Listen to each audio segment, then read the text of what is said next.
6월 7일 마감 시장입니다. 자, 뉴욕 3대 지수는 혼자세로 마감을 했습니다. 어제 그렇게 오르더니 또 우리나라 개장하기 전에 또 혼자세로 마감을 했습니다. 상하락 종목들도 하락 종목들이 우위로 마감을 했습니다. 다행스러운 거는 미국 국채금리가 3거래 연속으로 조정이 나오면서 환율에 대한 부담감은 어느 정도 줄어들 수 있다는 점들. 오늘 국채금리의 하락 원인은 미국 신규 실업수당 청구 건수가 계속적으로 늘어나고 있기 때문이다. 지금 미국의 고용지표, 경제지표가 계속적으로 둔화 시그널이 나오고 있기 때문에 여기에 대한 금리나 기대감이 커지고 있는 단계이고요. 그리고 캐나다에 이어서 유럽중앙은행까지 거의 한 5년 만에 금리 인하를 진행하게 됨으로써 이제 미국의 금리에 대한 부담감들이 굉장히 커지고 있습니다. 물론 6월까지는 금리 인하 확률이 없어요. 동결 확률이 90%가 넘기 때문에 금리 동결 가능성이 매우 높지만은 일본, 호주, 영국까지 금리를 만약에 인하하게 된다면은 올해 최소 한 번, 최대 2번 이상의 금리 인하 가능성이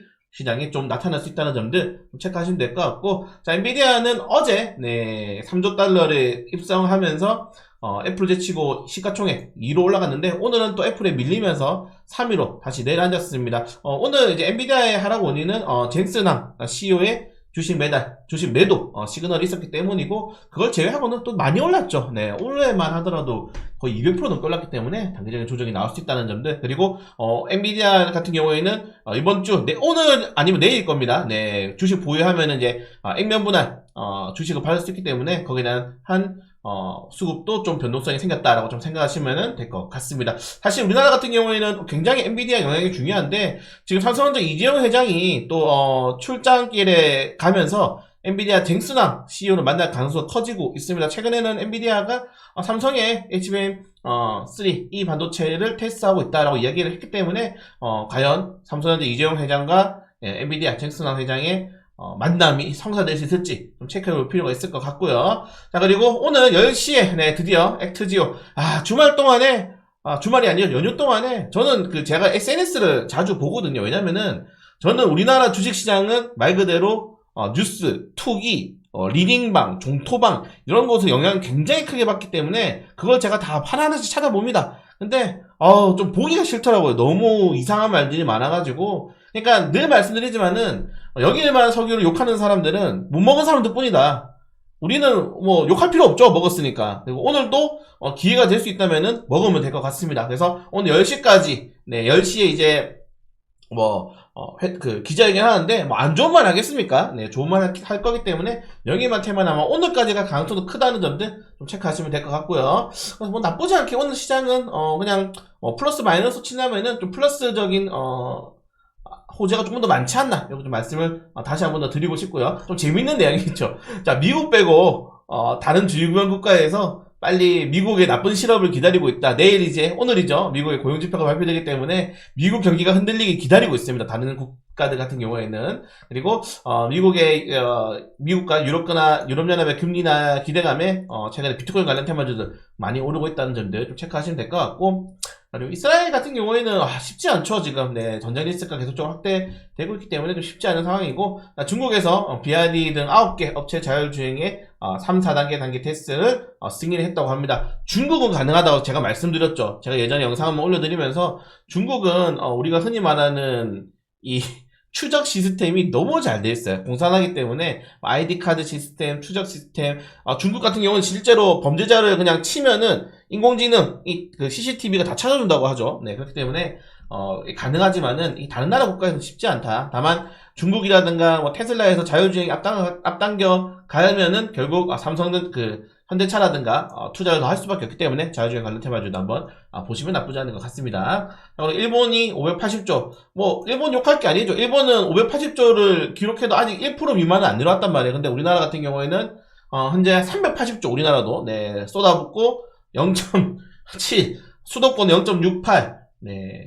그래서 일본 같은 경우에는 지금 그래서 18세 될 때까지 정부에서 지원금을 다 지원해줄 수 있다, 이런 정책이 나오고 있는데, 저출산 관련 테마주도 계속적으로 지켜보시면 나쁘지 않을 것 같습니다. 계속적으로 말씀드렸고요. 그리고 오늘 관련된 내용들 발표하지만은 결국에는 진행한다고 하잖아요. 그리고 또 이제 인터넷에서 이거 하나 뚫는데 1,000억 든다는데 이거 해서 안 나오면 어떡하냐? 안 나와도 해봐야죠. 확률이 높기 때문에. 그리고 늘 말씀드리지만은 잼버리나 괜히 이상한데 공항 짓고 이런 거 할 바에야 차라리 여기 해가지고 투자하는 게 훨씬 더 낫다. 이렇게 투자해보면 경험치도 늘어나잖아요. 네, 그래서 나쁘지 않은 것 같고 정부가 연합 입장권 부담금을 500원 폐지한다 라고 했기 때문에 극장 가격, 티켓 가격이 조금 더 인하할 수 있다는 점들, 그리고 저출생 관련된 이슈 종목들 잘 체크하시면 좋을 것 같습니다. 네, 그리고 오늘 뭐 큰 이슈는 많이 없고요. 네, 어제가 좋았는데 오늘 큰 이슈는 많이 없고 개별적인 종목 이슈 종목들 하나 좀 잘 체크를 하시면 좋을 것 같습니다. 최근에 엔터주도 쉽지 않아요. 네, SM 루머 주말 동안 또 시끄러웠고, 연휴 동안에 하이브도 계속적으로 결국 미니진 대표 사태가 뭐 단기적으로 해소가 될 가능성이 굉장히 얕아 보이기 때문에 네, 쉽지 않습니다. 네. 그리고 SK 같은 경우에는 계열사들은 계속적으로 목표가가 향되는데, 오늘 이제 또 제가 몇 개 루머를 받았는데 경영권 분쟁 가능성이 굉장히 커지고 있다라고 합니다. 그래서 경영권 분쟁 관련된 내용도 오늘 또 SK를 한번 공략해 봐야 될지 좀 고민이 되고, 그리고 HB 그 항서제약 루머 여러분들 찌라시에 받으신 거 있으신가요? 이것도 쉽지 않더라고요. 간단히 말씀드리면은 항서제약에서 FDA 네 이제 막 승인간을 뺑뺑이 돌렸다, 요런 정도네요. 그리고 문건을 몇 개를 파기했다, 고의적으로. 요런 내용들이 지금 나오고 있기 때문에 HAB 업종들, 그룹주들 좀 조심해야 될 필요가 있을 것 같습니다. 최근에는 뭐 찌라시가 거의 다 막고 있기 때문에 좀 조심해야 될 필요가 있을 것 같다. 이 정도까지 말씀을 드리고, 어제 쉬었던 내용들, 그리고 오늘 뭐 도용보여서 굉장히 중요하죠. 그리고 뭐 삼성전자 네, 창사 이래 첫 파업을 진행을 하기 때문에 쉽지 않다. 제가 이거를 좀 보면서 이거를 말씀드리고 싶어요. 지금 대만에 전력이 부족해가지고 대만 국민들이 TSMC의 전기 몰아주자 해가지고 밤마다 불 끄기 운동한다 합니다. 이거 보면은 왜 우리나라가 지금 TSMC에 따였는지 알 수 있죠. 대만의 주가 상승률, 네, 뭐 이 시가총액 상위 정도도 따이는 이유를 알 수 있죠. 우리나라처럼 대기업이 내 자식이 대기업을 취업하기 원하고, 내가 대기업을 취업하기 원하고, 내가 남들보다 돈을 많이 벌기 원하면서 대기업을 미워하고 욕하는 나라는 우리나라만큼 없을 것 같습니다. 그래서 계속적으로 이렇게 차이가 벌어지는 이유는 좀 명확하지 않나. 네, 기업들을 좀 생각하는 스탠스가 너무 편파적이다. 저는 삼성전자를 응원합니다. 네, 여러분들 우리 주식쟁이잖아요. 삼성전자를 응원해야 된다. 이 정도까지 말씀을 드리면서 좀 아쉽습니다, 이런 파업들이. 그래서 뭐 전체적으로 오늘 시장은 뭐 나쁘지 않다. 뭐 6대4, 7대3 정도로 시장에서는 금전적인 비율이 많기 때문에 오늘도 좀 되게 재밌게 시장 만들어 보도록 하겠습니다.